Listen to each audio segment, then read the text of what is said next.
There's not something out there that's larger than you. That's right. You yourself are the basis of everything. You're the really big thing in which everything else is happening. Okay? Remember that. Hold that awareness, and the fear just won't be there in the same way, unless you decide to go into it kind of physically, like in an OBE. But, your greater being won't allow you to go any further than what your central nervous system can handle, and what could potentially be of benefit, maybe accelerate you a bit more than otherwise. It won't let you go in if it sees in any way, shape, or form that will be to your detriment. When I first began going out of body, that sentence bore on my mind. When I got back from that first experience, which was harrowing, the part with Mesahari was fine, but then the abduction, right? And the full-on remembrance flood back in me that, I've been experiencing this since childhood, and my terror and my central nervous system in shock and all of that. I got back from this experience saying one thing: I don't know what this is or who you are, but I will tell you this. This will be to my advantage. This will be to my advantage. Do what you will. This will be to my advantage. I set the stage. I set the tone. I laid the groundwork for everything that happened there forward. But in a very fundamental way, this will be to my advantage. There will be nothing that occurs in this that is to my detriment. And from there, I just let go and let it keep happening. Day and night, day and night, day and night for 4 years. Central nervous system in shock the whole while. But know that you are in command of your own experience, meaning you are behind the steering wheel of your own life experience. You steer yourself whichever way you want to go around any concept you come across. You are behind the steering wheel. You are navigating your own ship, your own experience of what is happening. Welcome back, Casey. Thank you, Biba. Glad to be back.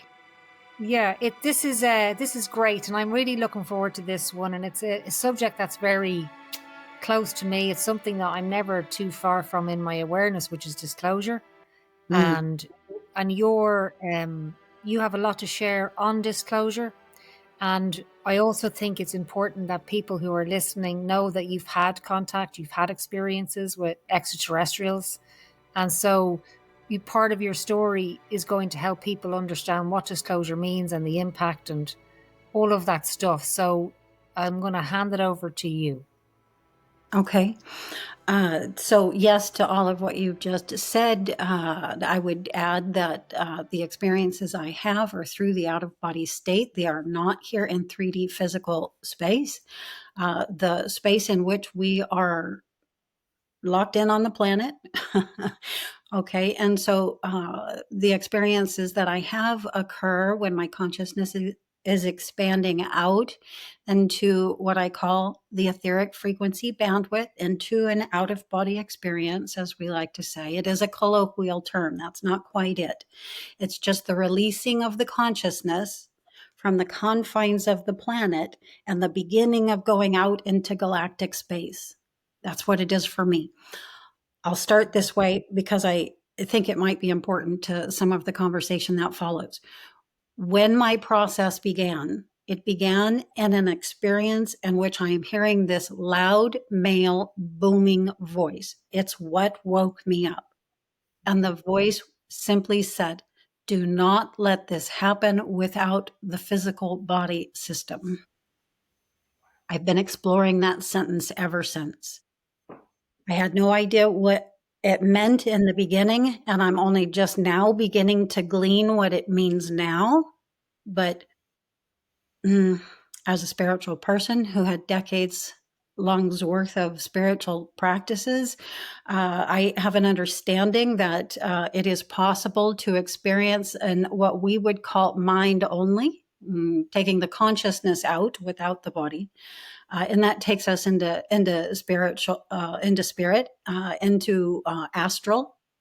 Okay. And a lot of people that are talking about astral projection are going out this way. It's how I myself distinguish astral projection from out of body experience. in my case, it's an out-of-body experience. I'm going out of my 3D physical body and into my next body, a larger body just outside of this one. Okay, that body I just simply refer to as galactic space, but I'm represented there in physical form. Galactic space, dimension 654D, is a physical manifest space, very much like our own, as you're very first beginning to expand out. And again, in that space, in that bleed over space between planetary and galactic, you will begin to have interaction with occupants of that space. And that's exactly what began happening with me. Now I'm there in body. When you go out of body, you're in body. If you look down at yourself, you can be point consciousness. But again, in my case, the dictate was, do not do this without the physical body system.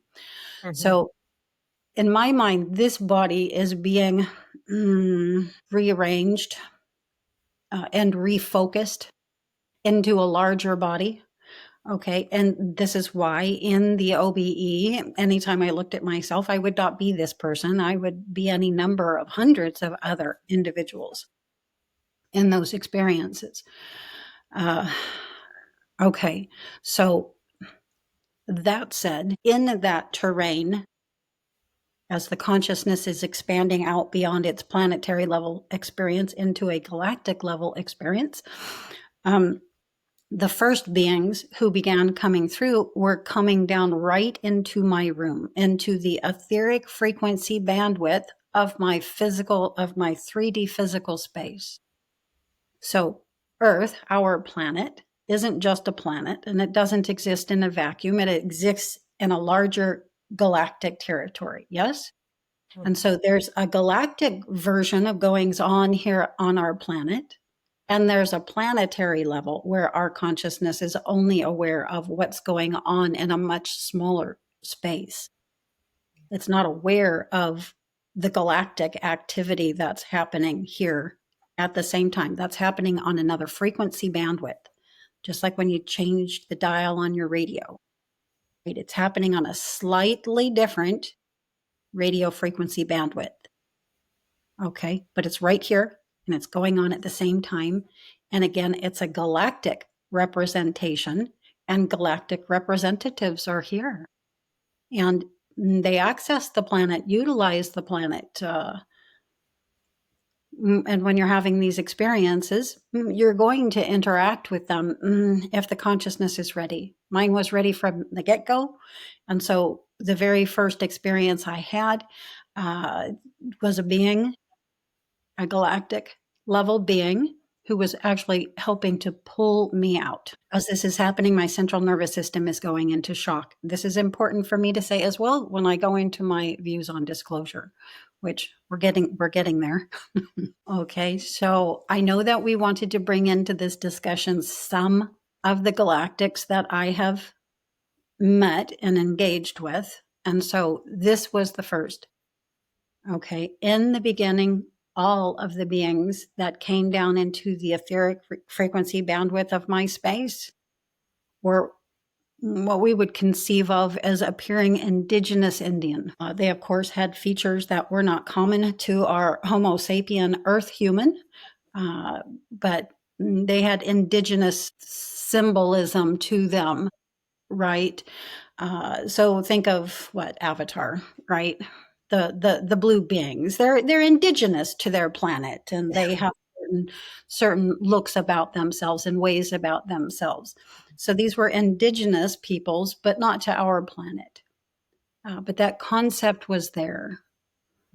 And so Mesahari was the first being there, helping me out. And he appeared not much different than ourselves at all.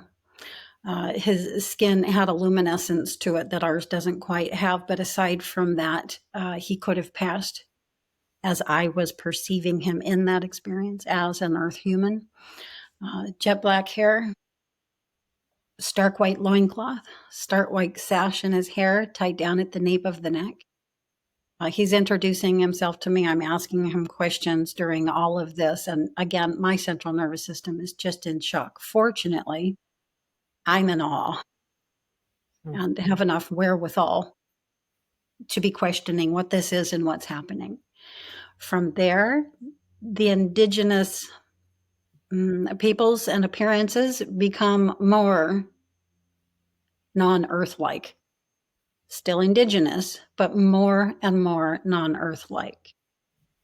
Okay. And we won't go into them individually, but there's a handful of them. And this leads into a whole selection of other type experiences as well. So in particular, I tend to bring up the same ones because it's the same ones that had captured the most of my attention and that I attempted to look the deepest into. A great many of my experiences are shocking. They're what we call abductions, experiences on the table. And although I have tried to do what I can to look into that, to see what it is and to engage with the beings there, there's less of that my central nervous system was able to handle. Of course, it's a shocking thing, to end up on an exam table with extraterrestrials, having gadgets on you and procedures being done, tests being done. It's a shocking thing. So I only took my attention into that to the degree necessary to, just glean that it was happening and get an idea for who it was. And it was a variety, as I found out, of different extraterrestrial beings, a very large, wide variety of them. As far as the ones that were more pleasant for me, that would be the majority of all the rest. There was one being in particular who called to me quite frequently in those years where I was going out of body near daily, 2009 to 2013, 2014-ish, that time period right there. And he would call me, he would sing to me. I would, there was a musical instrument, notes, sounds, frequencies, harmonics that came from this quote instrument. I perceived it as an instrument anyway. And the words, the base words to it, I interpreted as simply, be with me. Over and over and over again, be with me, be with me, be with me, in a song-like fashion, while these frequencies drew me to him. They're like a string that drew me there in almost an instant. Wow. And it was almost like a mother and child in the experience. He has me swaddled, and I'm at home like a babe just born with its mother. In this experience, it's a beautiful experience. Quite frequently, I just experience that long enough to. There's a healing in it. There's very much a healing in it, and a recalibration of my own frequencies to bring back here and ground more fully here. But also, I have caught other. I've never seen him, I will say, with my eyes. I've only seen the others of his species who come to get me. And they'll say, you have to stop doing this. You can't keep bringing her here, or even them here, as though there are others. And I see them as they come for me. And they're very tall, very lean, very light blue lavendery skinned with large bulbous heads. Beautiful, beautiful beings. Arms longer than what might be common, bodies more sleek, certainly, almost like that of a feline cat standing upright, very long and lean. Yeah. And yeah, they would bring me back. They would put me in a craft and bring me back. And their energy was not the same as his. Very different. Very different. His was all encompassing, all love. Just it's very, very, very loving. Whereas theirs were more serious. Wow. So I acclimated to all of this through a process of 4 years, through experiences like this. Another such one was a being I was brought to on multiple occasions. This one I perceived of as being on a craft, a large craft. And he was very tall. I can't say how tall because perception in these experiences isn't accurate. Much taller than myself, 3 to 6 to 9 feet taller than myself, something like this. And he was golden hued. You could say bronze, but it was actually more golden than bronzed. And he wore these long robes. And I was simply brought into a room. There were others in this room. There were chairs set up. I could glean all of this, even though I was like terrified in this experience, not because anything terrifying was happening, only because my central nervous system was acclimating to this new level of presence. And it does require acclimating too, because at the base of our central nervous system is a fight flight system. And that, well, I can only say whole thing has to be, in a sense, dismantled, restructured, changed into something else. That's not quite what it is when we're here. It's when we're here in 3D physical space. It's here for our safety measures to keep us safe.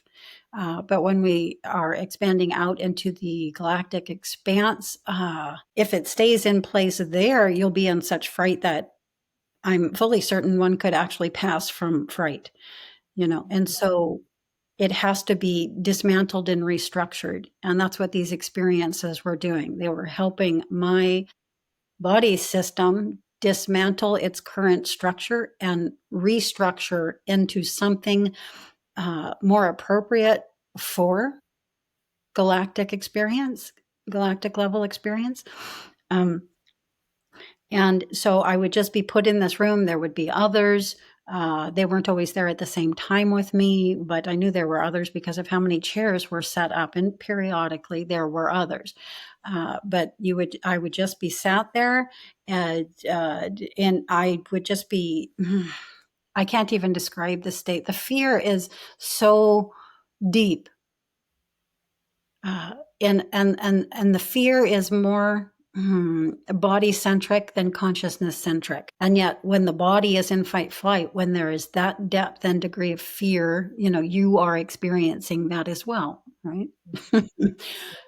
Fortunately, it's at the same time that I'm experiencing my high fascination, my innocent curiosity, my awe, which always held the front seat in these experiences. Yeah, and has to. And this is what my meditations had trained me for all those decades, to not go into fear, to not slip down into the fight flight system, and begin perceiving everything through fear layers. You have to be able to get into rest and digest, the parasympathetic nervous system. Yeah. And observe through the lens of rest/digest. So just peace, evenness. And so that's what I learned how to do. At the same time, my body was acclimating to the whole thing, my central nervous system again. So yeah, he would sit across the room. I would be curled up in this little ball, unable to even look up. And at a certain point, he would move closer.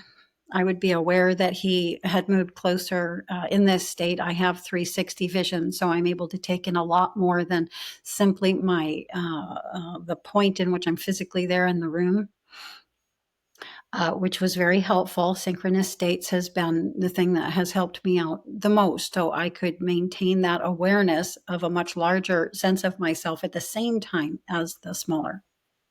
Or the less dimensional, we could say. Yeah, and this would just continue until he was able to sit right next to me, and I was able to begin feeling out into his felt presence, and getting information from that. And I appreciate those types of experiences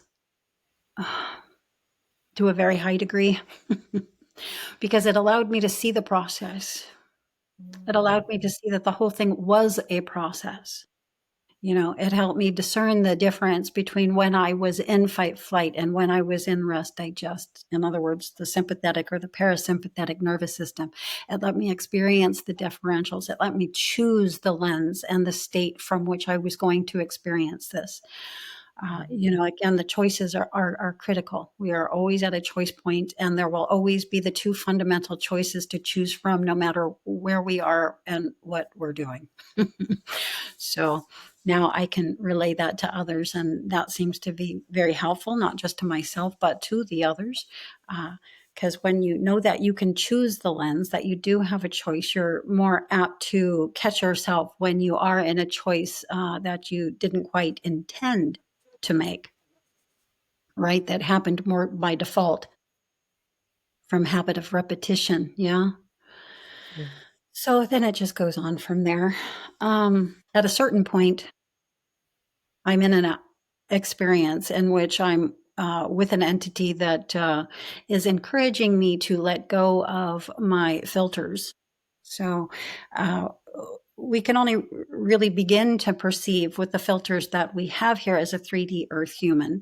But just as the body and central nervous system itself, fight flight, has to restructure, so does all of that. You have to begin to allow your attention to repattern and let in new information. And that new information will change what you're visually seeing, sometimes quite dramatically, yes. And so in this experience, it looks like I'm just with another Earth person. He has my same colorings. This is used a lot with me. So sandy colored hair, light colored skin, light colored eyes. And this just means to me that they're trying to say that we're kin, right? And so I, and these experience, read these symbols in this way. And again, it's a choice. You get to read the symbols how you choose. But that seemed to be what made the most sense to me. So it's, how I sort of naturally began to read that information. However, this being is attempting me to let go of my filter, my Earth person filter through which I'm viewing him. And it takes quite a while. It takes the whole night and experience after experience after experience in which we shift into. Finally, at the tail end of it, about 4 o'clock in the morning, my filter was able to come off.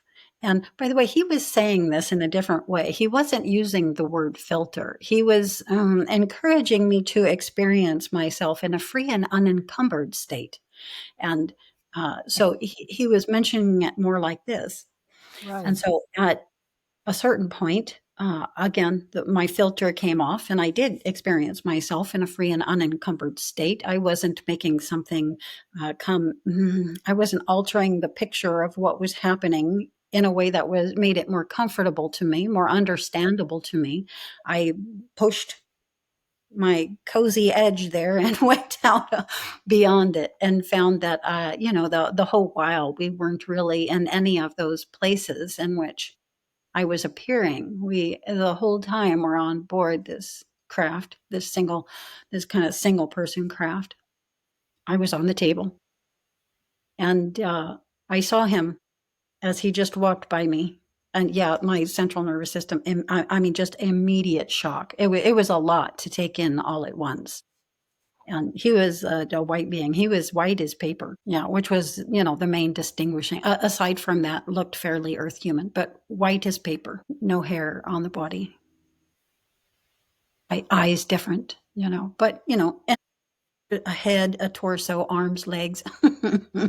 The rest was recognizable. Yeah, and so these experiences just began happening more and more and more. The more I realized what was happening when I went out of body, as I was expanding from a planetary level experience to a galactic level experience, and I was entering the galactic expanse. And so as I began gleaning this, more experiences like this began happening, and I began experiencing myself on other planets. I'm still on the table on the bed looking at the white being telling me to take my filters off and then going into shock. I'm like, I'm in that room with you and I'm just going, and this being is just walking across and you're just aware that so he must be able to perceive your imagined scenario with him. Mm. Or is he creating that for you to perceive him in that environment or him to look like that? And then all the filters come off and there he is and there you are. Why are you on a table? I mean, like, why does it have to be so terrifying? Why can't it be in a chair? You know what I mean? Right. Equal ground. He's walking, you're lying. It's like, this Yeah. isn't, that was a terrifying thing I can imagine. In my case, I think it's because there's a lot I have to cognize about my experience and what it is that my inner being, along with what I call me, is attempting to enact here. And it does include the body. It includes Kundalini. It includes advancing not just the or graduating not just the consciousness, but the body as well. Mm. And so experiences like this are helping me glean that the body is very much included in what it is that I myself am enacting. And by I myself, I mean this on a greater and more limited scale, the one that you see here. So, yeah, all very helpful to the experience. And in advancing the current human biological system, it has to be done in full conscious awareness. What doesn't happen in full conscious awareness doesn't happen here, ground level, right? So I like to give this analogy. If a Mm. man's walking down the street with his head on fire and doesn't know it, what does he do? He does nothing. He has no idea that anything's going on. There's Mm. nothing changes, right? Mhm. Okay. Yeah, You have nothing to be changed. awake, aware, fully conscious of the entire process. Yeah, not for the meek at heart. Wow. Yeah.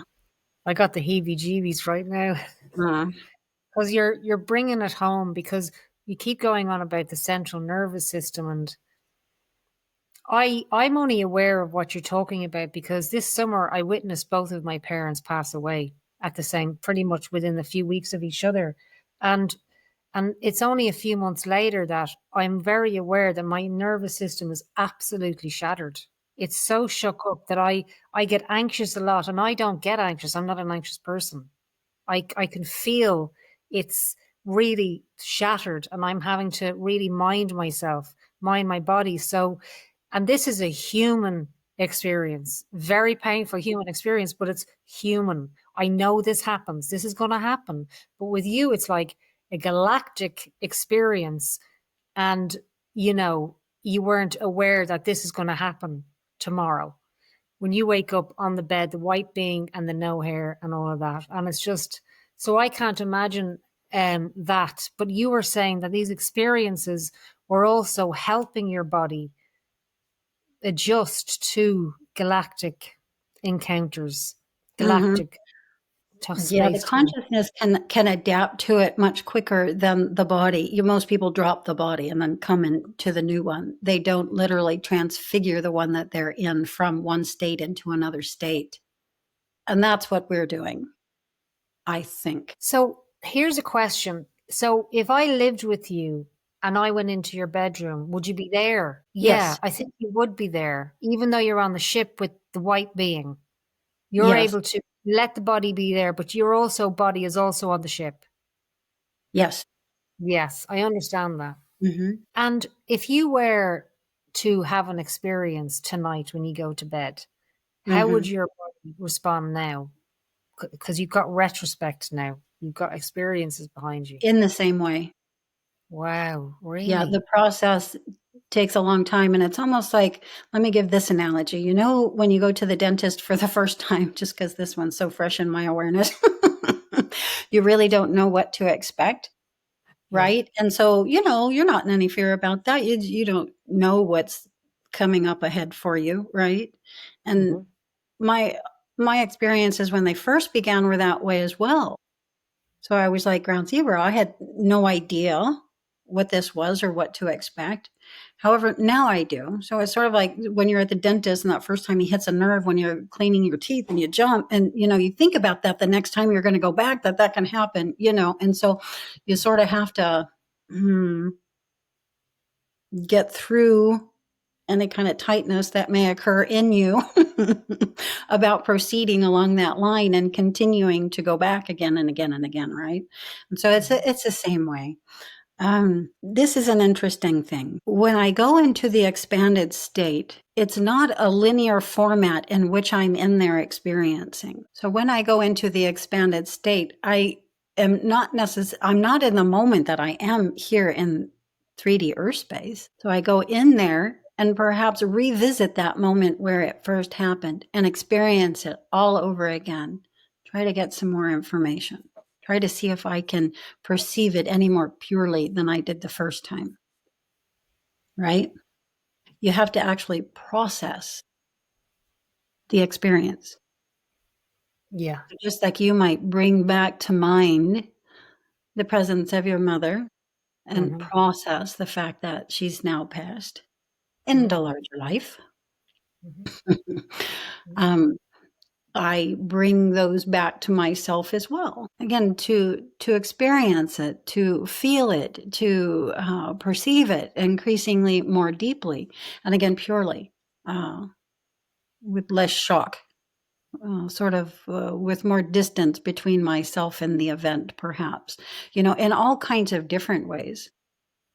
So it's not, it's a new experience in that here in our linear time, it's a different day that I'm going in to have the experience. But when I go into the experience, it might just be the same experience that I had some time back. Sort of like, the concept of a repeating dream. Yes. Yeah. You've had them your whole life, haven't you? Yeah. Up until a certain point, I did. And Mm. so, just because I had the dream when at first, the first time I recollect it was when I was 3. It doesn't mean that at age 27 I can't go back in and have that same dream, like literally same moments, you know, experienced yet again, or to the same place. Like sometimes there's just places we tend to go a lot. I'm not going to go there. That's going to distract us. Yeah, I understand. But you hit on the important part yourself when you spoke about what happens when we experience something very deeply. We have to process that. Mm. There's a Yeah. variety of different ways that we process it. Yeah, we're Mm. re-entering the feeling and the experience, the remembrance. All of that is how we process. Yeah, and Yeah. in the processing, we learn. We learn Yeah. about who we are, how much we may have grown or not, all kinds of things. Uh, who I was, what I wish I would have spent more time at, or, whatever. We learn how precious life is when it's here. We learn that more and more. And that's not just precious here, it's precious everywhere. And so remembering and coming back into the remembrance of ourself on a grander scale, Mhm. becomes important to some of us at certain points in certain lifetimes. And Yeah. this has for me. Yeah. I love it. I love to hear you say that because it's exactly where I am. It's really important. Yeah. The remembrance. And it's very simple and it's so easily overlooked through distractions.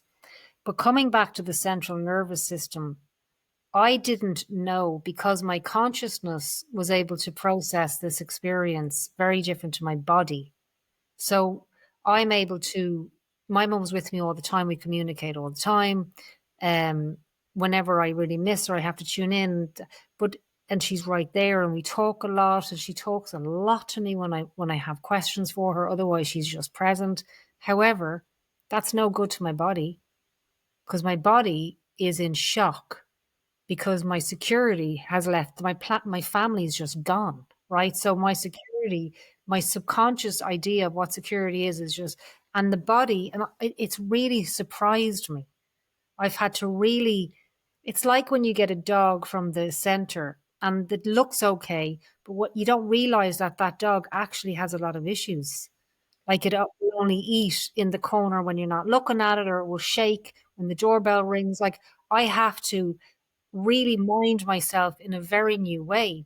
And so, someone like myself, I have the multidimensional experiences with beings. I've met a lot of beings, but they've been in consciousness, right? I'm at the home in bed. I'm not on a ship. Now, I have been on a lot of ships, but I'm at home in bed.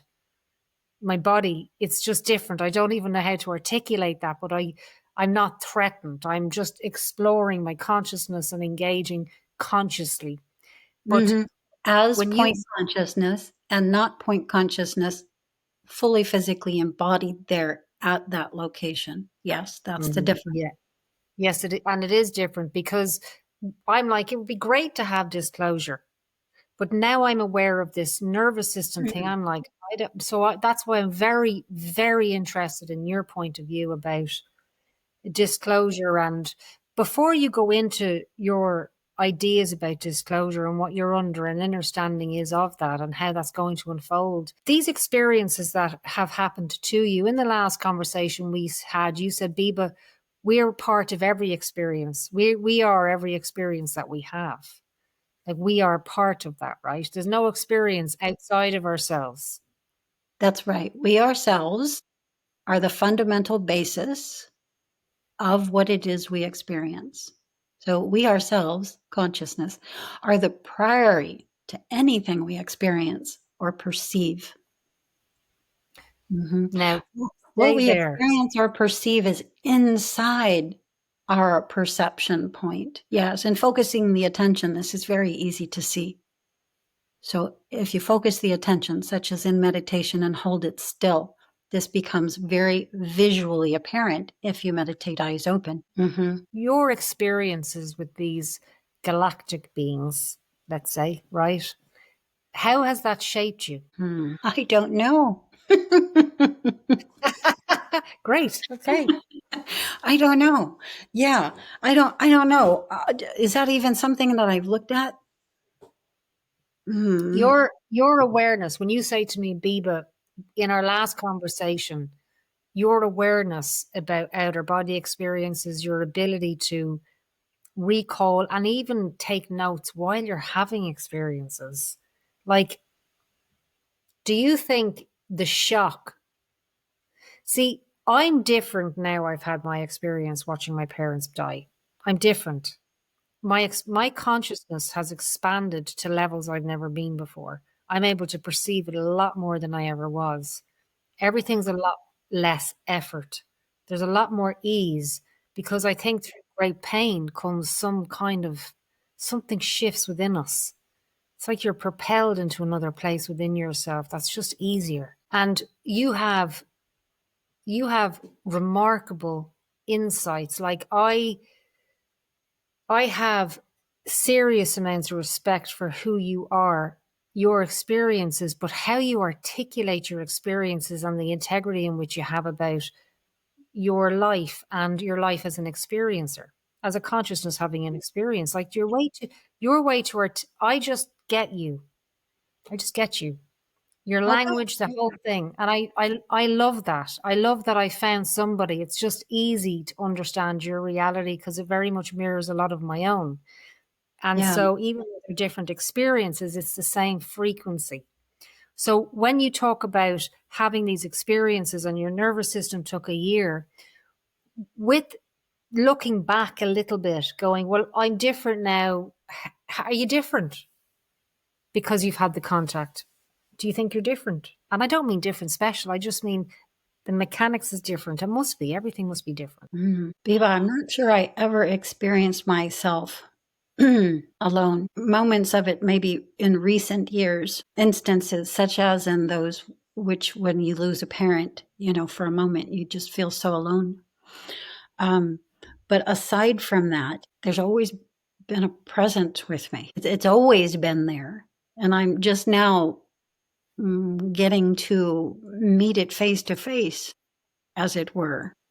Yeah. And meeting it face to face is amazing. It's shocking.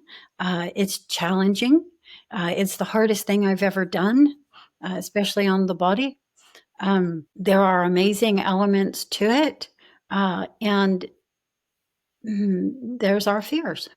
And again, all of this has to be processed. We've been so much.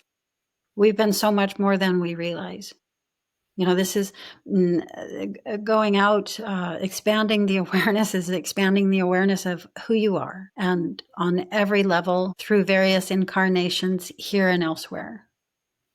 And some of that is what we might say one might be very pleased with, and some of that is what I might say we would not necessarily so very pleased with. And so again, all of it has to be processed, and within it all, just getting and starting to touch into the disclosure element of it. A part of what has to get processed is the collective shadow. Every false thought and everything born of that, etc., through our own system. So, you know, how when you'll listen to somebody else speak and they're speaking of, okay, let's use galactic wars Mhm. and good and evil and things like this. The thoughts become things, they become manifest and experienced, real as real can be. And those things are not so pleasant to have to intersect with and engage with, to dismantle and restructure into something more accurate. But that's something that I'm tasked to do through my own system. And Mhm. each of us who is going through this process of expansion is tasked with, to some degree. I feel I'm tasked with it to a significant degree due to this ability I seem to have had to see a top down or inside out, or from the larger down into the more narrow throughout my life. So again, it was always simpler for me to see space itself, to see concepts, to see patterns than it was to see a cell phone or another physical body. You know, those things were always easier for me to see. They were always the first things that I see. I see down into the physical spaces Yeah. from non-physical, from pure consciousness down Mhm. through the manifestations of that, right? Through the dimensional existence. And so this has always sort of given me a perspective, a more central perspective to that of thought and the manifestation of distortions of thought, let's say. Yeah. And going into those distortions, that's not a pleasant thing. We go into our own and we also go into others. Like, for instance, when you hear somebody say something and you ask, is that true? Right. And so that you go into your own consciousness and you begin to go into it and you feel and see and experience the differentials. And you can do this fully embodied and an out of body experience. Okay. And those are not always pleasant. Here's an experience. I was, oh God, this one just, it should have terrified me more than it did, but I got visited from the dark, let's say.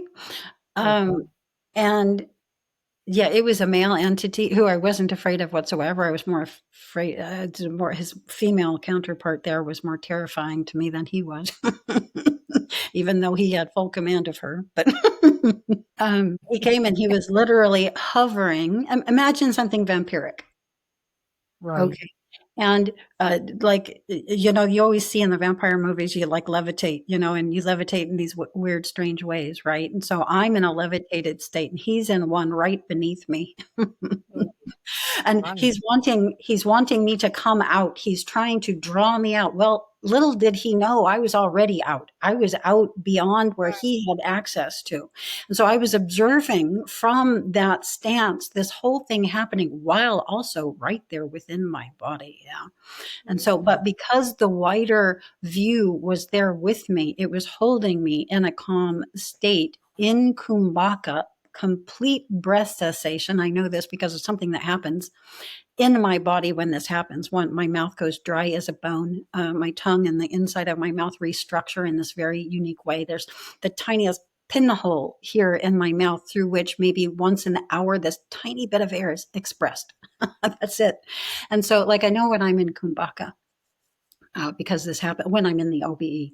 And yeah, and I'm just fully aware I'm having thoughts in my head. Who is this?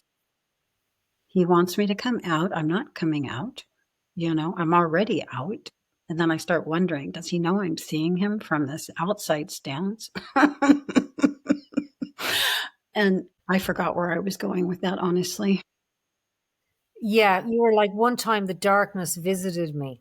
Yeah, well, just it's in experiences like this that we go into experience the answer to our own questions. For instance, when we ask if something is true, is there evil, for instance, is that true? So like you get taken into an experience, perhaps something like this. And you get to determine for yourself and see through your own system what your own ideas are about that idea.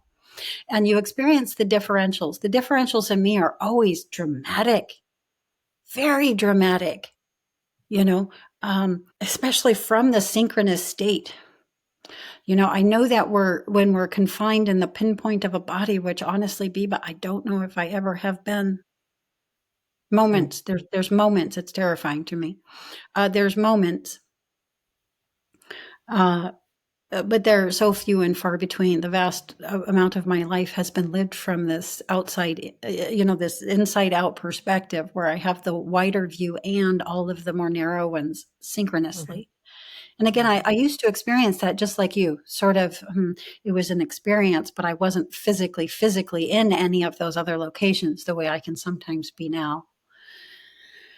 Um, But all of this pause was, there. This is important because a lot of people talk about a lot of people are having experiences these days, or maybe it's just because the internet's more popular and more people are talking about it. But I think so. I wasn't aware I wasn't there. I was there. I was engaging. I was having my body altered, but I wasn't afraid. I've never been afraid. If you weren't afraid, you didn't have a body, Well, yeah, period. exactly. Fear, That's the indicator, right? fear No comes fear. with the body. Yeah.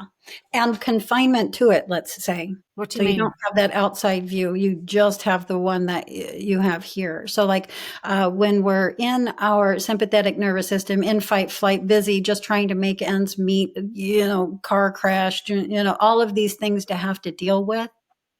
We're not in the expanded state. We are so zoomed into our personality point here in 3D Earth space that we don't have access to that other in that instant. We're not accessing it. We're not allowing it access. We've come down into fight flight, right?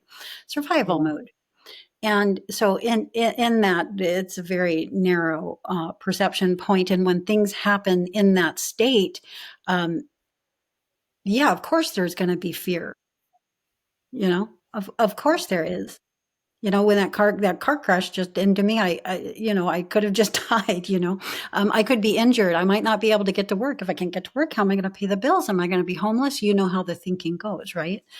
And so, like, anything can happen in any moment, and it has for most of us at this juncture in life, right? Our 60s. Um, quite a lot has happened to teach us this. However, if the practice is meditation, and focusing the attention so that the awareness of the wider reality can have access uh, to your experience right there where you find yourself to be, then we're more apt to not shrink down into fight flight, right? yeah. We're not as apt to see through the lens of fear. We're not as apt to create as many distortions as others, you, you know, et cetera, et cetera, et cetera. Uh, there would be if you put yourself fully out there in life. I didn't. This wasn't a lifetime for me to do that. It's not like I have any special gift. This lifetime was just simply one that I was meant to spend mostly alone. That I was, meant. So like, I don't. I could not see a person for years, and I wouldn't be disturbed in that experience whatsoever. Again, I've never felt or been alone. The rest of something has always been in my experience with me. And so, what other people see as a solitary life isn't a solitary life. What other people think of celibacy isn't quite accurate.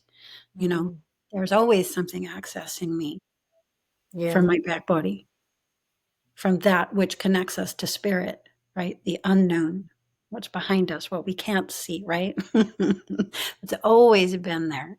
And when it penetrates my fields, it's a bliss experience. People think you have to blend through the front body with another body to get an orgasm. You don't, and I don't. And so I just simply chose merging myself with what is behind me, you know, and am fully content in that experience. It fully enlivens my physical body. It doesn't need the outside source of the thing to keep it healthy, you know.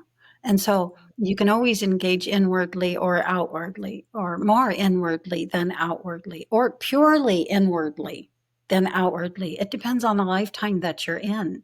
I seem to have this propensity for choosing a particular template for my lifetimes, uh, and that's the warrior monk.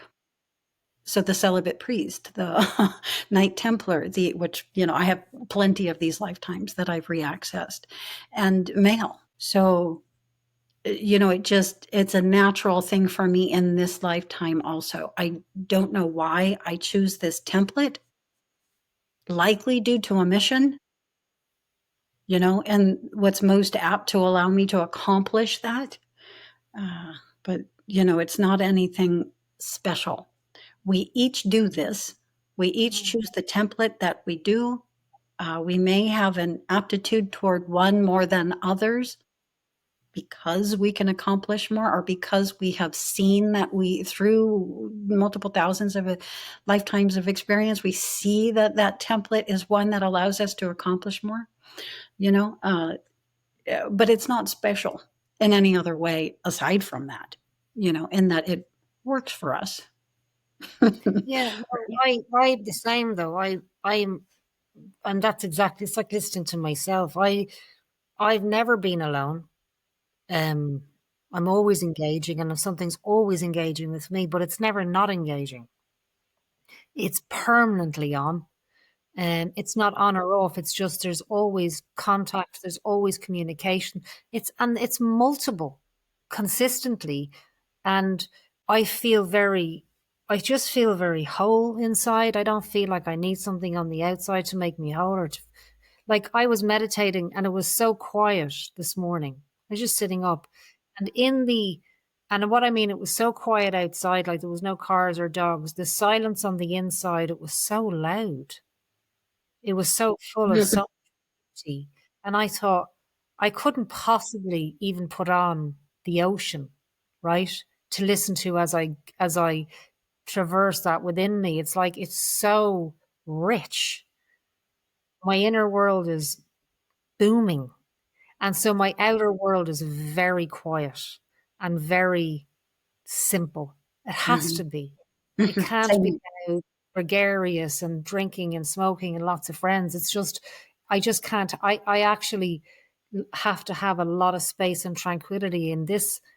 Biba does, because inside it's busy and it's beautiful, and it's busy just with exploration and discovery and friendships and contact with my greater being, by the way, and satisfied. And let's move into disclosure. Mhm. What is disclosure then? All of this was getting there, so people might not I realize know. until we begin talking about this now, but all of this has been leading into just that.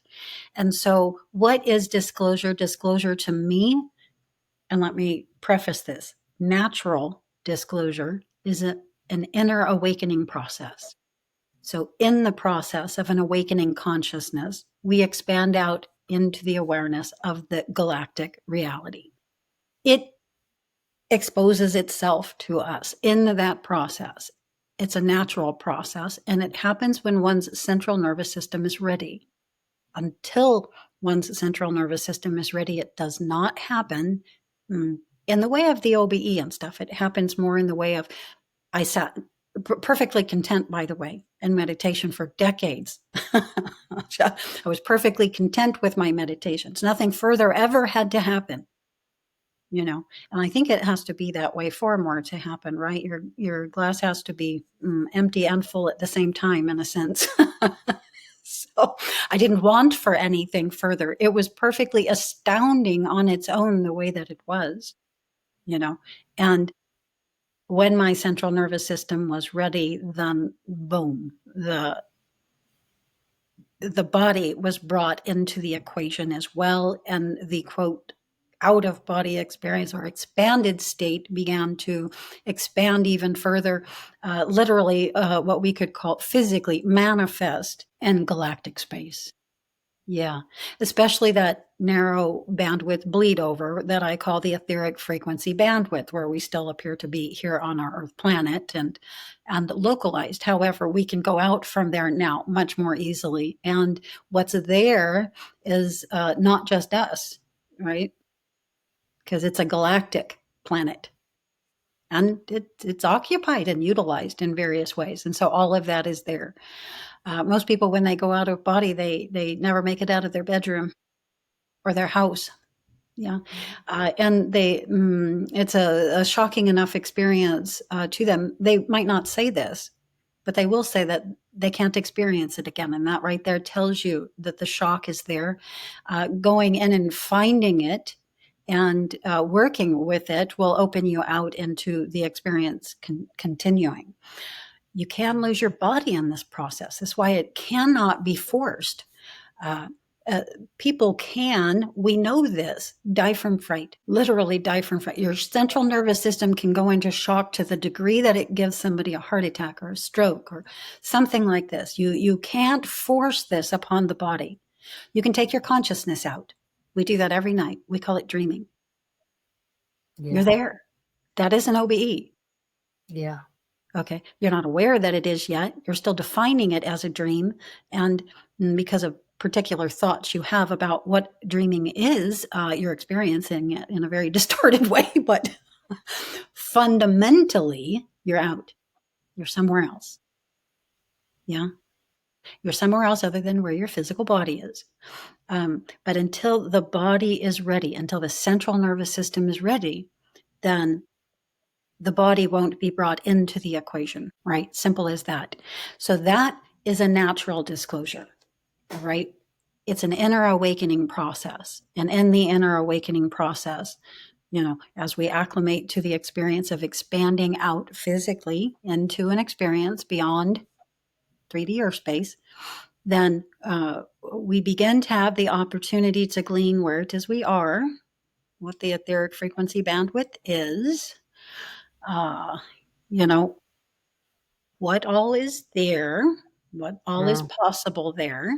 And you can either continue in what I'm going to call manifest space, which an OBE is, or you can start going more as point consciousness into the astral and other places. This is mine. This does not involve your body. And that can happen too. But the part that involves the body is very different. It's a very different kind of experience. Again, it's how I myself might discern astral projection from an OBE. So I you, just want you to ask notice that something. when people astral project, they do very different things than when you go out of body. And out of body into the etheric frequency bandwidth. This is the big thing. You're in your bedroom, you're looking around, you're like, whoa, and it feels slightly different. You haven't acclimated to the frequency there yet. You don't feel fully grounded right at first. The central nervous system does go into shock. This is why disclosure cannot be forced. It cannot come from the outside. From the outside would be forced. So, for instance, governments telling the world population about the galactic reality and the ET presence, right? Ready or not, that would be forced, and that's catastrophic. That cannot happen, and I don't believe will happen. It perhaps could happen at the very close of the cycle where the catastrophe cycle is in play for those who are going to cycle back around. But other than that, no. And that's a big bucket of worms in itself. Let's stay focused. There's natural disclosure, which is an inner awakening process. It occurs from the inside out when the consciousness is ready. And when the body is, it too can be brought into the equation. And again, you expand out into the etheric frequency bandwidth, into that bleed over space between planetary level experience and galactic level experience. And what's there begins becoming known to you. That's your insides telling you what's further out beyond where you are now. Forced disclosure is the opposite. Again, it's something that you're told, which is not something that you're experiencing for yourself, which isn't disclosure at all. You're just like, there's just something's going on. Somebody's got a psyop going, you can conceptualize that in any way you want to restructure it into what you yourself are ready for. But it would be catastrophic in many ways because of what people would create with that. The fear that it would bring is what will inevitably break the whole thing apart. Uh, but that's sort of how I pattern the two, natural and forced disclosure. Forced disclosure is what most people are talking about, governments disclosing to the populace whether people are ready for that information or not. That's forced, and it's catastrophic, and it won't happen. In my view, it won't happen because, and this is another clear differential in the way that I see things and the way a lot of others are seeing things, is that the 3D control system is neutral. It's not evil. You Okay. can pattern the attention in this way and have an experience based on the thought that it is. You can do that. I don't. I'm not going there. Anybody who wants to has my free permission if that were ever necessary, which it isn't. Like, I'm not going to resist anybody else doing that whatsoever. But I'm not going to pattern my attention that way. I pattern my attention like this. There is natural and forced disclosure. There's always the two, remember. Okay, so it can happen naturally from the inside out as an inner awakening process, or it can happen from the outside in as somebody else telling you what's going on, whether you're ready or not, again. Okay, and the control system that does that, and this is why I feel like that will never happen. Not really. There could be a psyop on it, but but not. That happens to a percentage of the population. Generally, the awakening ones who aren't quite clear yet, right, are the ones that would be most not beneficially impacted by that, and which, in my awareness, I do not work against, but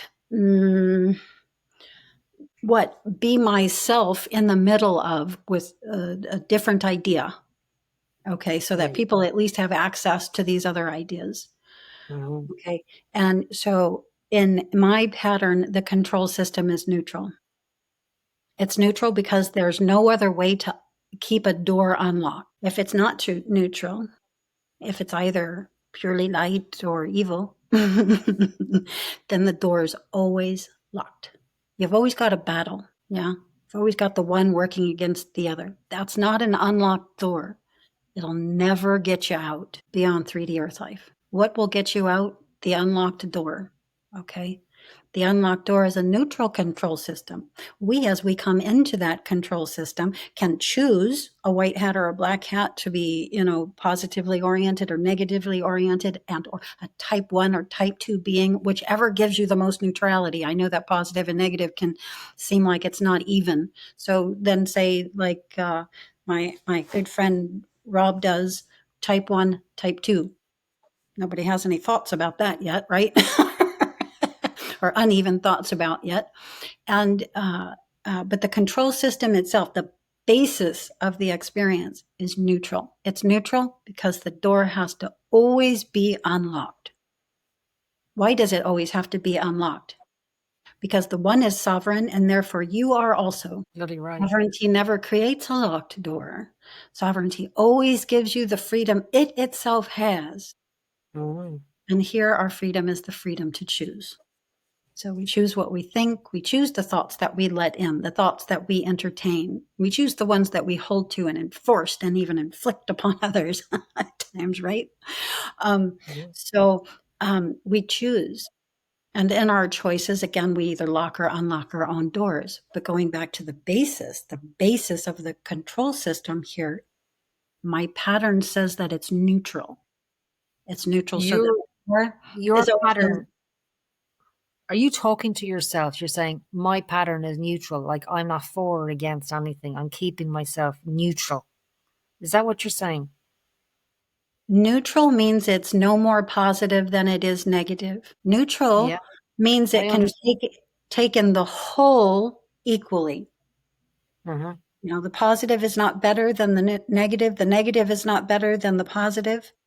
Okay, it's neutral. Just like a Hmm. mother is neutral about her children, regardless of how they're messing up or Hmm. not. She's Yeah. going to love them all the same, right? It's neutral. The control system is neutral in my pattern. Why? I don't want to lock my own door. Why would I lock myself? in somewhere by saying that someone else did something to me, and all of that. Yes, we can do that. Yes, we Mhm. can. Experience Right. as real as real can be. So But you've had experiences. You've had experiences, galactic experiences, and you understand the effect it has on the nervous system, and you understand that forced disclosure can be catastrophic. So therein lies the answer to my question, because you've had experiences with galactic beings, let's say outside of this time space physically, mhm. you're aware of the impact, the absolutely jarring impact it can have on one's consciousness and one's physical body. So therefore, you're acutely aware to stay neutral. So you're not brought in this way or that way. So the lesson, what you learned from your experiences, what is to stay neutral.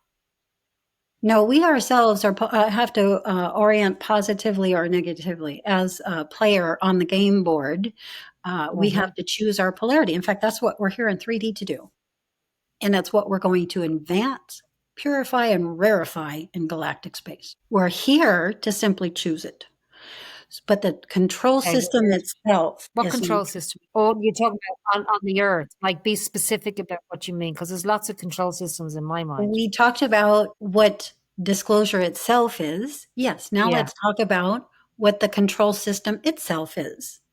So Okay. I also, likewise, do not define the control system the way that others do, as a group of evil entities attempting to. I'm sorry, I don't mean to laugh.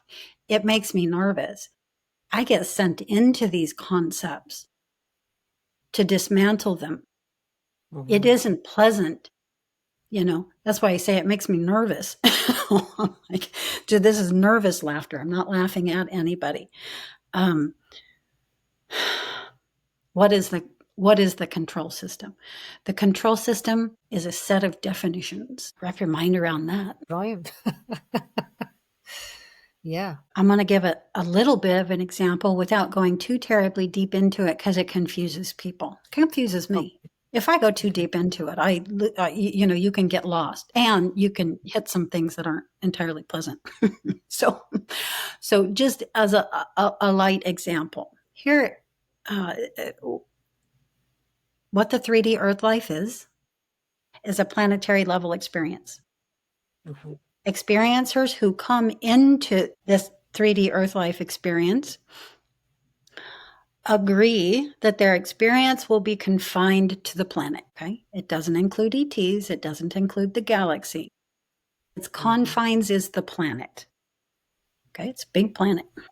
Okay. That's a definition. Definition one. When you get here, it's going to seem like this is all there is. Like all there is to you is what's here in this body. Yeah. Yeah. Okay. So that's definition one.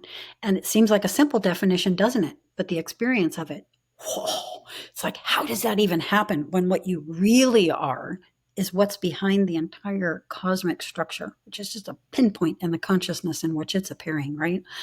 Mm-hmm. How can we be just this? You know, that's an extraordinary feat. One of the, things that would blow my mind the most in the expanded state is, how does this happen? Who is this powerful that can make something that's not even here appear to be here like this? And, it's just like, it's Mm-hmm. mind blowing because you get it. This is not even really here. And yet I can knock on the wall with it. You know what I mean? Mm-hmm. So it's an extraordinary experience in itself. And even though we're agreeing to the definition Mm-hmm. of the confine being our personal body on this one singular planet, Yeah. uh, that in itself is extraordinary. When you can contrast it with the actuality of the matter, it's extraordinary. It's like, how does that happen? How can you even get that on? Like, what would the defining characteristics of that ride actually be? And I began getting curious at that. And so, as you get curious at it, you begin to be shown, and you don't necessarily know in the moment of the OBE as you're having it. It's later. as the OBEs begin to build upon themselves, and you go back and you're reading your logs and, conceptualizing things on a larger scale. And the experience itself, I can liken being in an experience itself to standing right up on a wall. When you're standing right up on a wall, you can't even see the wall, right? You can't see anything. Everything just goes dark and you can't even see the wall, right?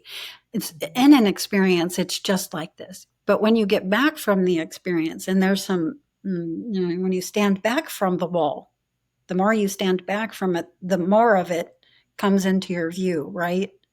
And so then you can narrow onto the wall and look into the molecular structure and do that, or you can step back and you can begin to see more of what the wall is designed to do, in your particular reality experience, right?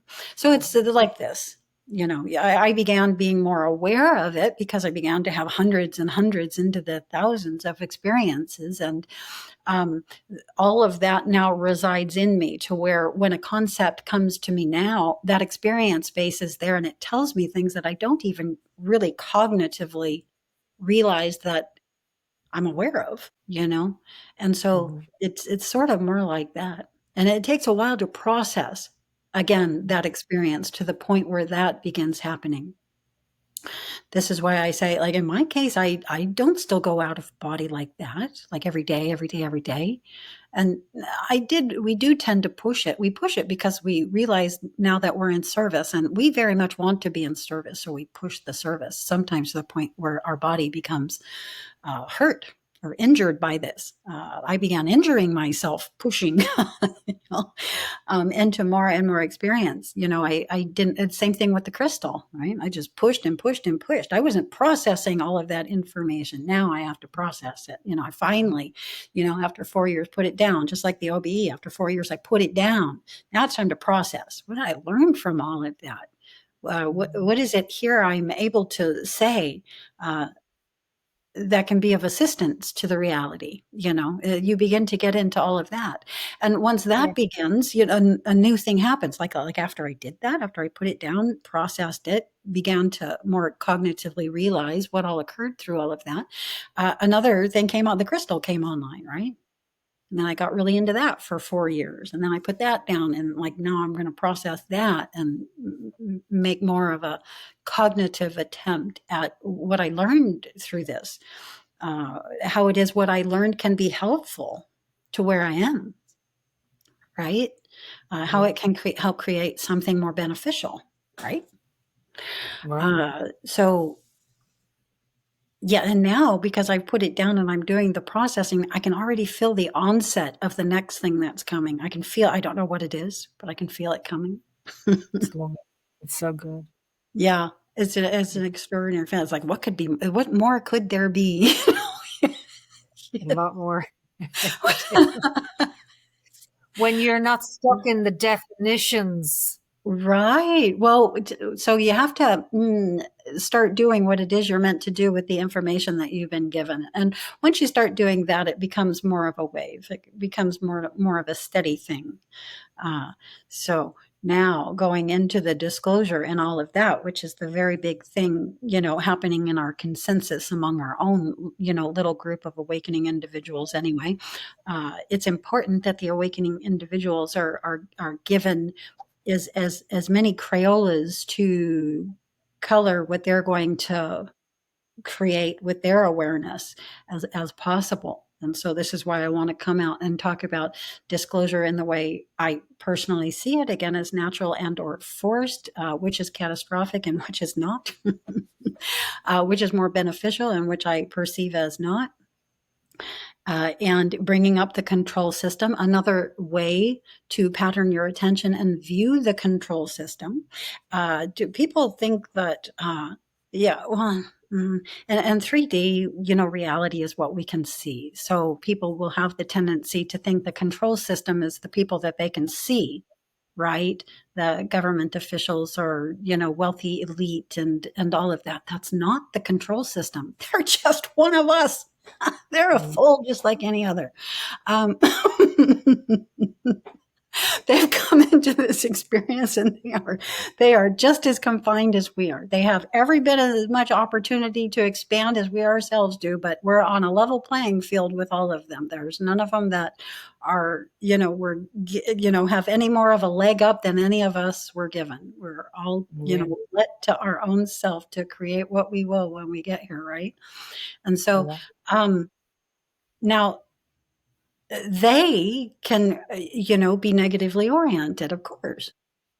That's not, if it's one or the other, it's not the control system. It's not the source and center. It's not the central aspect or crux of the concept. It's what falls to one side or the other. And again, that's just like us. But the control system itself is central to that. And again, I would view it as a pattern, a set of definitions in a particular pattern. I see, anytime the patterns are something that we might go into because a lot of people don't understand what I mean when I say I see in patterns. But so like when you're having dreams and you're logging your dreams, and you go back into your logs and you read, say, the last 3 months. And in reading the last 3 months, you see that you've mentioned the word blue ball 18 times, right? Well, that's a pattern. You're seeing that same thing a lot. It's coming up a lot in the experience. And so that's a part of what is patterning your attention to come into the awareness you're having, even behind your own cognitive capability of being aware that you even have an awareness of anything like this, right? So when I experience my life, let's go into life itself. When I experience my life, there's things I give greater importance than other things, right? When you experience your life, you do the same. So you are patterning your attention around certain concepts that you find to be the most useful or of the greatest benefit to you or of the most interest to you. Everything else falls at the wayside, right? Yeah.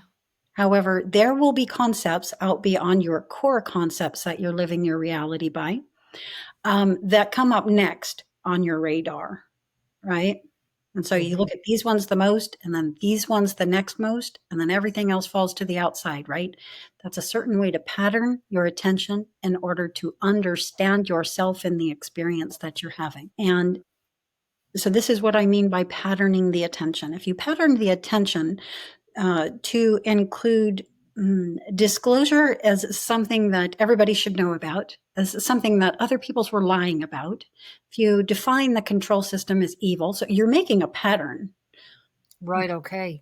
You're creating a pattern of awareness through which Yeah. you're going to experience the idea of disclosure.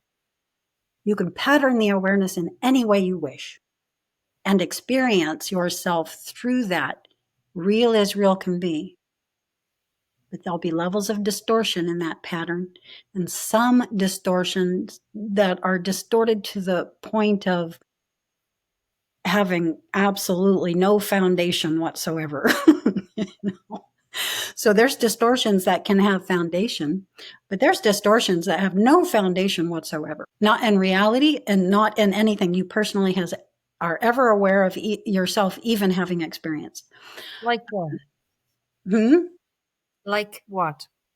Oh, like, okay, so like you read something and then you just believe it. Oh, yeah. Just like that. And then you start telling people about it as though it's true. Yeah, like the death trap. And by the way, this is how we create reality. Yes. And so it's very okay to do this. However, you want to do it in as much accuracy as possible to be of benefit and not detriment to Yeah. yourself and potentially others, right? So, yes, I Yeah. pattern my attention in a way that's beneficial to me. Nice. Therefore, in a way that's beneficial to anyone in my perception of the experience I'm having, right? Because they all have access to that. I don't want to hurt any of them, and so I don't want to have highly distorted perceptions. I want to have the perceptions, be honest, be genuine about the perceptions I actually am having. But I want to be clear that I'm not clear on any of this. This is something that I'm just starting to look into. I can't say if things are this way or that way. I can only let you know that you can choose to say they are or not, um, uh, Again, there is no reality outside ourselves. Just sit in an eyes open meditation and focus the attention, and you'll begin to see that everything is appearing right there in the span of your own attention. It's not outside yourself. It can't be. What's outside yourself is unknown, invisible. If it's there, if it's known, if it's visible, it's in you, right there in your own perception. When you get clear on that, you stop saying there's something outside of this trying to invoke evil upon it. You realize that if there is, you just did it with your own thought. You realize you yourself just did that, and it can manifest, and you can bring yourself into direct experience with it. Again, real as real can be. It's also here for others to potentially intersect with and damage themselves by. Potentially damage themselves by. Everything is in potential. Everything is a big old what if. All of what we call reality is occurring in a potentiality field. Yeah, within what people call God, or what I would call the cosmic structure, having the thought, what if? The dimensional existence comes into being and fractals down into itself, into all that is in an instant. And here we find ourselves, a personality point within that, right? But it is all within a big old what if. Yeah, start to finish. But for us, it's real as real can be. It's serious. Yeah. It is. Yeah, it is when your nervous system's shocked. So let's go to a scenario. So someone like Stephen Greer or Peter Maxwell or James Gilliland, and they've got these ranches and they're doing the CE5s and they're seeing ships and they're seeing kind of celestial beings. Like, so the ethereal space has shifted collectively and they're all able to see. Well, let's get clear on that. In those cases, what they're seeing is lights in the sky. In most cases, Peter has brought through an incredible level of clarity for himself, and potentially others. And he's been on craft, knock on it kind of craft, So have I. But what they're doing when they're doing CE5 and what they're seeing is lights in the sky. So let's get clear on that. The lights may be doing interesting things, things that shouldn't be possible in 3D space, but they're lights in the sky. So continue. Lights in the sky, and then I say to the light, take a right, and it takes a right when it's going straight down. Okay, thought, manifestation of thought. Instant. Who did it? Yes. Exactly. Did the ship do it? You did it. I didn't take control of the ship and make the ship take a right. I just consciously connected to that light and shifted it. Mm-hmm. What is that light? Like, let's go hypothetically. Like, what is the light? What are these flashing orbs? They can be, well, that's what you find out when you go into the out-of-body state, right? And let me say also that an out-of-body state is it's about consciousness fields merging. Okay. When my experiences began, I felt the arrival of that highly tangible presence. It enveloped me. Mm-hmm. I'm now inside of it. I'm this more narrow structure inside this much larger structure, a tiny pinpoint of consciousness within a larger consciousness, right? And so this is what's taking me. I feel like that all the time. Yeah, so do I. I'm enveloped fully within my own greater being, which is this galactic realms. And it's a tangible thing, as tangible as any hand coming over and touching you. So like you can feel the differential. That differential is what creates the sensation within you and the awareness of that sensation. Okay, and if you can hold to that a larger expanse has enveloped your own, you'll understand. And we could relate our own not just to being our person, but our planetary level experience. Mm-hmm. So a galactic level experience just encompassed my planetary level. And now those two levels can begin informing one another. When Peter goes out, I am sure he is doing the same thing I am doing when I'm going out of body, the same thing I'm doing when I'm working with the quartz crystal, and that is going into the state, shifting the brainwave frequency patterns. Okay, we use beta, alpha, theta, delta, gamma, and others, but those are the main ones, right? We pattern those in a way that lets us see out beyond the planetary level goings on. And we begin to see into the what I call the etheric frequency bandwidth, into the activity there, right? Yeah. The galactic beings, disclosure is never in 3D. And I have to use Okay. dimensions to help get this across to people. I have to. There's no other way for me to do it. The galactics don't come down into our confined planetary level experience. We go out. So if it shows up in my room, I'm going out. It's not coming in. Exactly. You're going out into the etheric frequency bandwidth, and they're shifting down through into the etheric frequency bandwidth. You don't go any further. That's the edge of that's a very edge of galactic space before they lock into the planet, which they don't do. There would only be one reason, Biba, for any galactic level being to even do that. Why would you go into somebody else's house without asking? To rob something. To rob Yeah. something. Yeah. To what? To observe. Like, what about like these so-called No, because they would understand that we have a veil in place here, of that course. or a petri dish that they're not supposed to come into. They Yeah, would but have that people, awareness. what about They would see it before they got here. What's that? the bodies that they may have in wherever they're keeping them bodies? The ET bodies. Okay, I'm sorry, you're coming in and out here for me and freezing. Can you hear me? I can hear you now, and you seem to be back now. Thank you. I'm not phasing. Hello. What what about the bodies? These What so-called bodies have you bodies. seen? No, I haven't seen bodies, but let's just say, hypothetically speaking, they've got bodies in labs in the middle of Arizona desert where you grew up in the Nevada desert. Here's Like what I would tell bodies. you about that. They don't. Oh, they don't have Okay. bodies. And if they did, no, I don't want to go there. I'm sorry. Okay. Okay. Do you know, because there will be an argument for this, and that's is our debate. It's like we have to go in for disclosure. I understand that. Someone We have gave to me that be, message. I'm sorry. We have to be careful with what we do with our thinking, with what we Okay. include in the pattern. Okay. If we Mm. include that a galactic level being has entered our planetary level structure, if we attempt to bring galactics into our narrow bandwidth, it's the end. Is it? Yeah, What's at the end of? us. Humans. Mm-hmm. Freedom, any of that. Yeah. Okay. It's the end of this structure then, and what its purpose is. Is that what you mean? This earth, I mean, we will have created that potentially prematurely. Yeah, no, it's not its end in that it fulfilled its purpose and now it's going to nova. No, not that.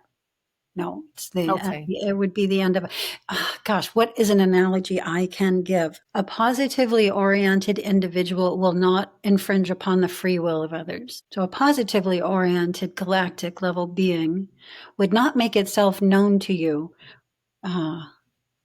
without first your permission, without first having asked, without first it being in your highest light and best interest. Okay, but who would? But what about the white being? So did you give him permission then? I did. Okay. It wouldn't have So happened otherwise. Yes, it wouldn't have happened otherwise. And remember, when I'm going out into my own greater self, and that being was simply a component of this. I understand that. Well, a lot of people are going to be very relieved by what you have to say because they don't want ETs walking around on the streets that look like whatever. Okay. They're not This is a interested in that. planetary level of experience. Exactly. This is a planetary level experience. The experience is confined to the planet. Right now, the Earth human, the Homo sapien man, is the top dog on the planet. The only one. There can only be one top dog, right? And here, I mean, let me be more specific here because we're the land walkers. Okay, so different environments. There could be top dogs in the air. There could be top dogs in the oceans that are here as well, but they are, uh, especially the water ones, confined to the water. So I have a question for you based on your understanding of all of this. What about, do you, because I know you're very careful with your words because of patterns. I'm only aware of that now, that what you speak, you'll only speak what's in your pattern. I Well, then get I that. need you to come up with it yourself. It's not something that I can tell you.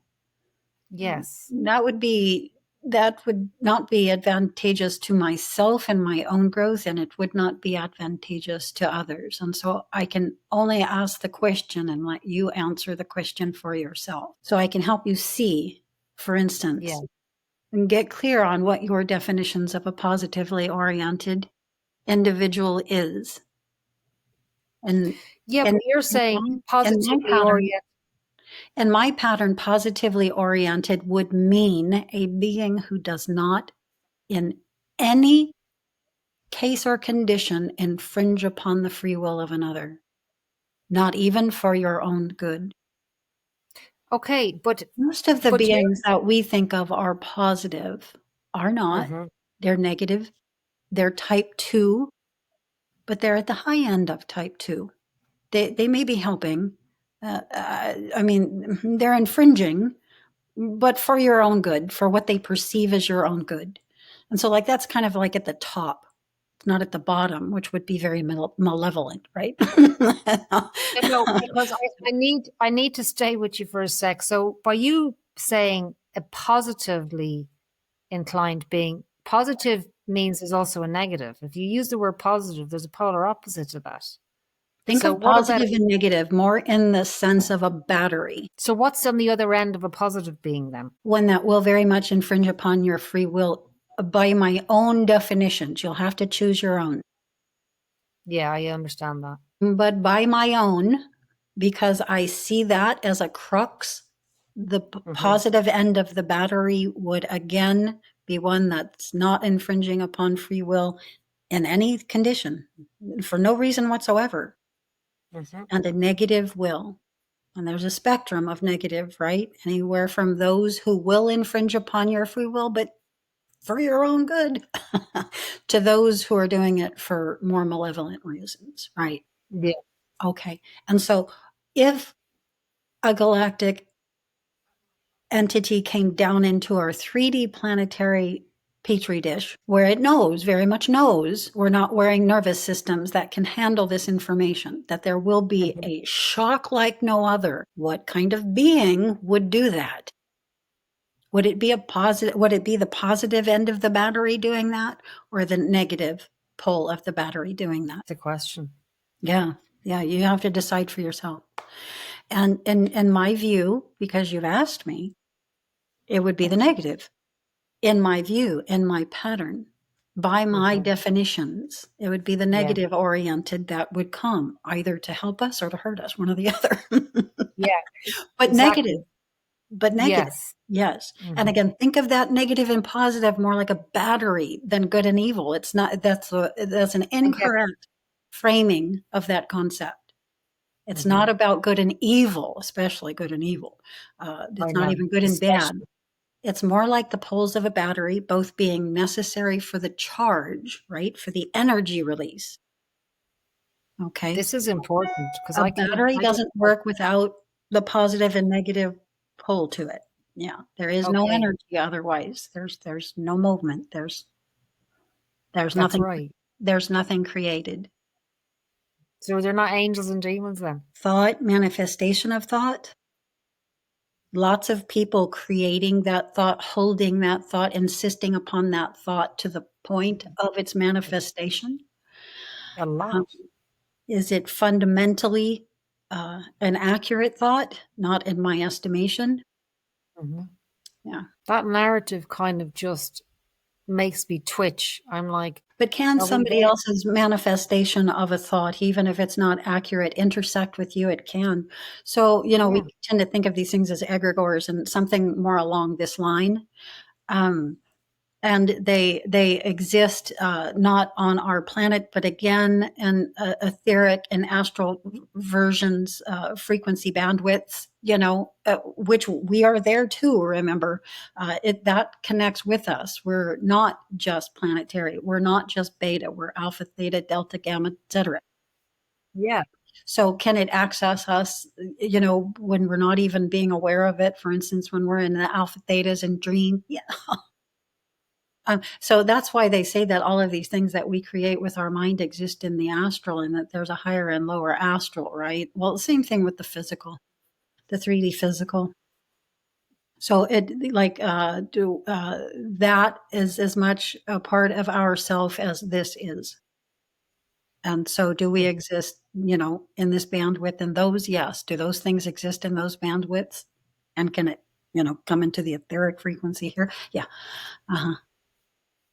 Yeah, and that's what I'm often intersected with and taken out into in order to dismantle. That was what that experience I relayed earlier with the being, mm, the vampiric type being. Yeah. Yeah. And also, I liked your analogy on that because well, I have awareness myself of that. And also, um, in the work that I do with people with multidimensional hypnotherapy, it's all about expanding through those different bandwidths of ourselves and connecting to or remembering those parts of ourselves and getting a much wider perspective of what we are and what we are allowing in through our beliefs. And so I really understand a lot of what you're talking about. And I have questions, but I wonder about my own questions. I have questions, and I saw a documentary on the death trap, and it just, it was, you said in the beginning of this, you can hear something and align to it and let it become part of in your pattern. And it really disturbed me. I was so shook up by this idea that I couldn't sleep for months. I was horrified Mm. by what I heard with this remote viewing session. So much so that I inquired about QHHT. I didn't even know what QHHT was, but I knew that. Can I go in and get answers? Because no one on this earth can answer this question, only me for myself. And that's how I got involved. And I got involved and I got my questions answered. But had I not gone and found a modality to get me in here without fear, by the way, like past the barriers of fear, so I could actually see clearly, with a realization that no, there's no loops. If you don't want the loops to be there, it's got choice. You've got choices. Remember, thought manifestation of thought. So if anybody has ever had that thought and had the thought to the point of its manifestation, it exists. However, does it have to exist for you and your experience? No, unless you bring it in. You're talking like a wizard now. Yeah. I Merlin, want the to really. alchemist. You're talking like a wizard and like And somebody. I've got to. My mind is listening to you going because there's still a part of me that there's still a residue of that in me, and it's like I am not getting looped out of my will, and I know I won't, but it's like this pattern is it's sitting there. I've done a lot well, of work on.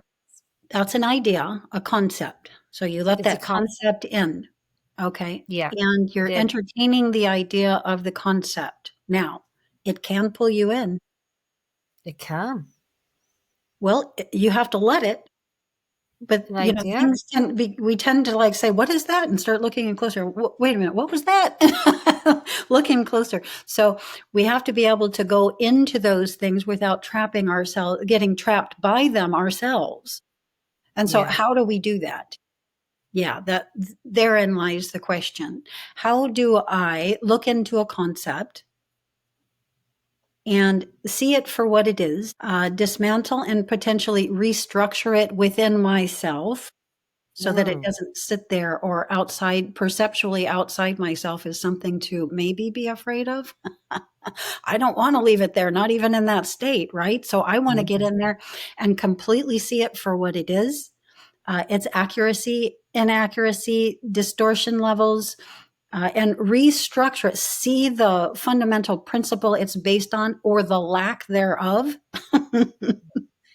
I want to get in there and do all of that, right? That's brilliant. That's brilliant. You remember, and here's the thing that allows you to do that. So let's not forget to say this. You are the reality you are experiencing. Yeah. There's not something out there that's larger than you. That's right. You yourself are the basis of everything. You're the really big thing in which everything else is happening. Okay. Remember that. Hold that awareness, and the fear just won't be there in the same way unless you decide to go into it kind of physically, like in an OBE. But, your greater being won't allow you to go any further than what your central nervous system can handle and what could potentially be of benefit, maybe accelerate you a bit more than otherwise. It won't let you go in if it sees in any way, shape, or form that will be to your detriment. When I first began going out of body, that sentence bore on my mind. When I got back from that first experience, which was harrowing, the part with Miss Ahari was fine, but then the abduction, right? And the full on remembrance come flood back in me that, I've been experiencing this since childhood, and it, my terror and my central nervous system in shock and all of that. I got back from this experience saying one thing: I don't know what this is or who you are, but I will tell you this. This will be to my advantage. This will be to my advantage. Do what you will. This will be to my advantage. I set the stage. I set the tone. I laid the groundwork for everything that happened there forward, but in a very fundamental way. This will be to my advantage. There will be nothing that occurs in this that is to my detriment. And from there, I just let go and let it keep happening. Day and night, day and night, day and night for 4 years. Central nervous system in shock the whole while. Well, not the whole 4 years, but the first leg of it. Yeah. So we have to do these things ourselves. Know that you are in command, not control. We are not our greater being here. I'm not talking about a 3D personality point being in control, but know that you are in command of your own experience, meaning you are behind the steering wheel of your own life experience. You steer yourself whichever way you want to go around any concept you come across. You are behind the steering wheel. You are navigating your own ship, your own experience of what is happening. That's what we are in command of. Everything else is the wider reality. Imposing is not the right word, but upon us, right? Okay. Yeah. It penetrating our own consciousness expanse, and giving us experience after experience after experience, concept after concept after concept, test after test after test, until we're ripe. We're ready to pop out of the planetary bubble into the galactic. Yep. And, this can happen, and does for most who it does happen for at the moment, the portal we call death. But it can happen within a lifetime. Shocking, traumatizing, not easy. Work, service, focus. Everything more a consequence for you than otherwise. Every breath you take is consequential. So at this point, it becomes more serious. Yeah. Mm-hmm. And it's done again to advance the human biological form.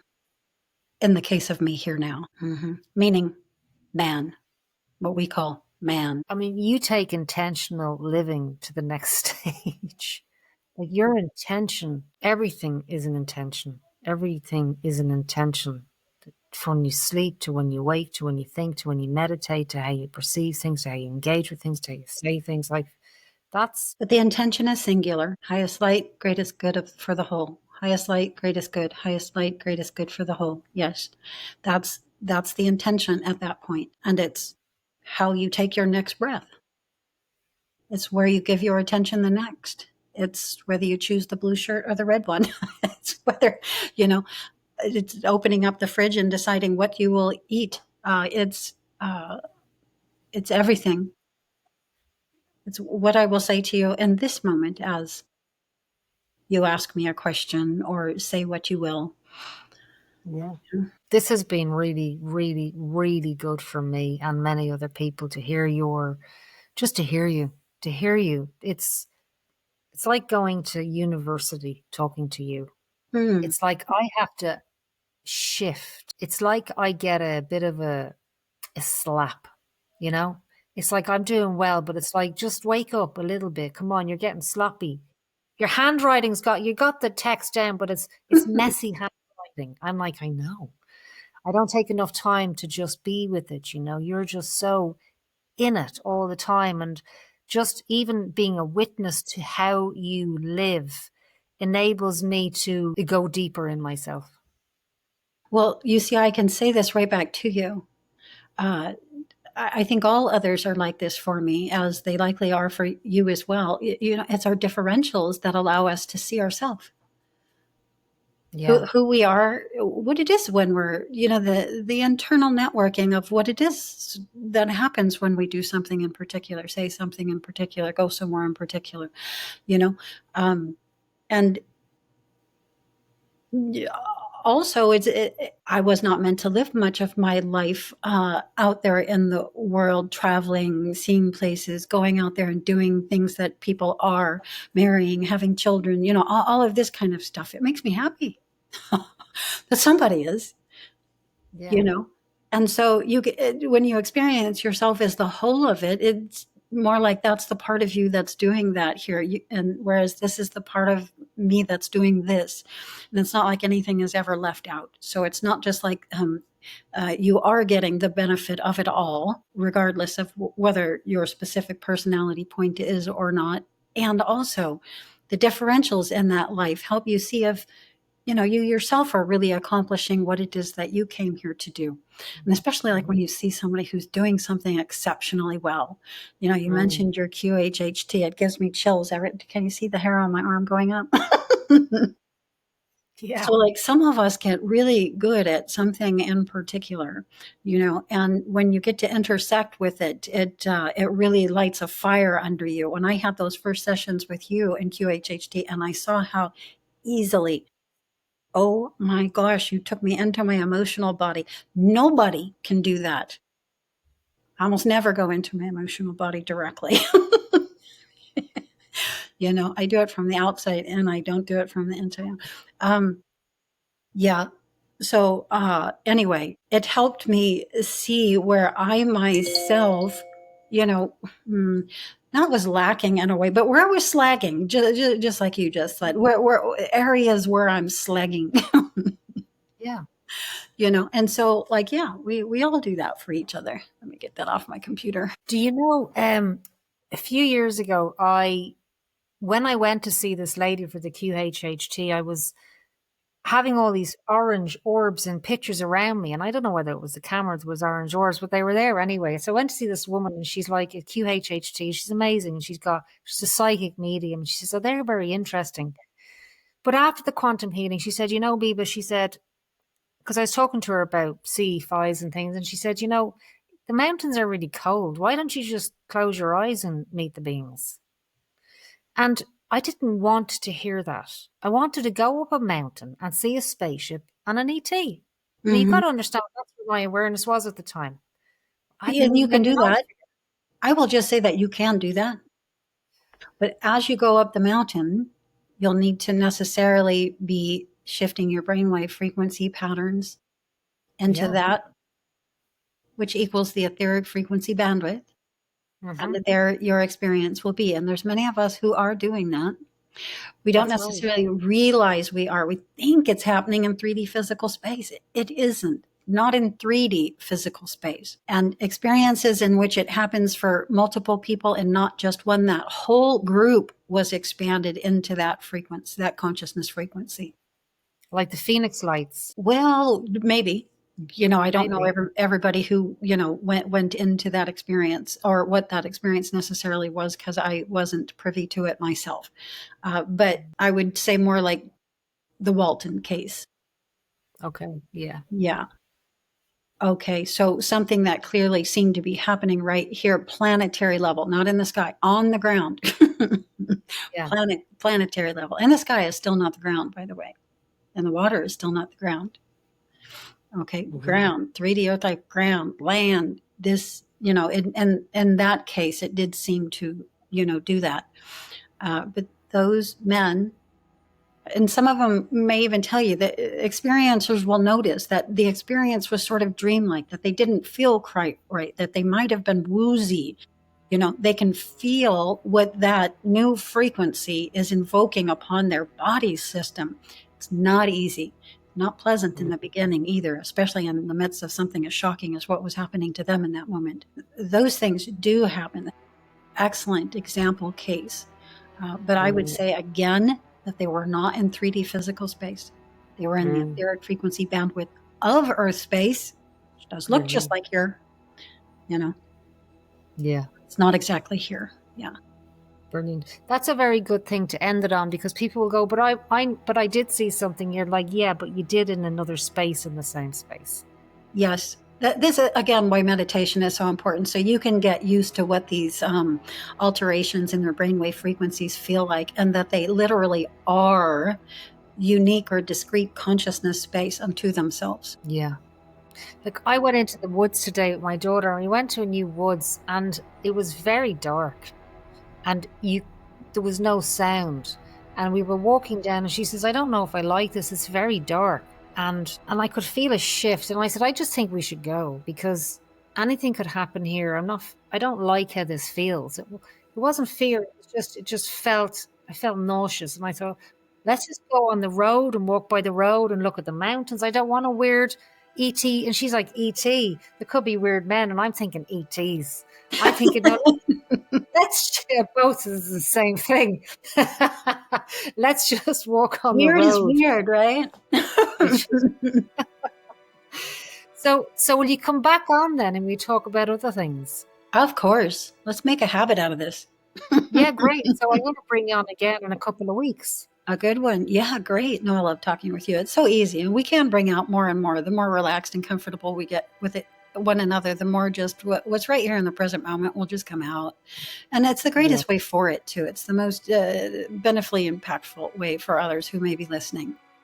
Yeah, who Mm. just feel like they may be sitting in the same room with us, which they are. When they're here, they're more than welcome.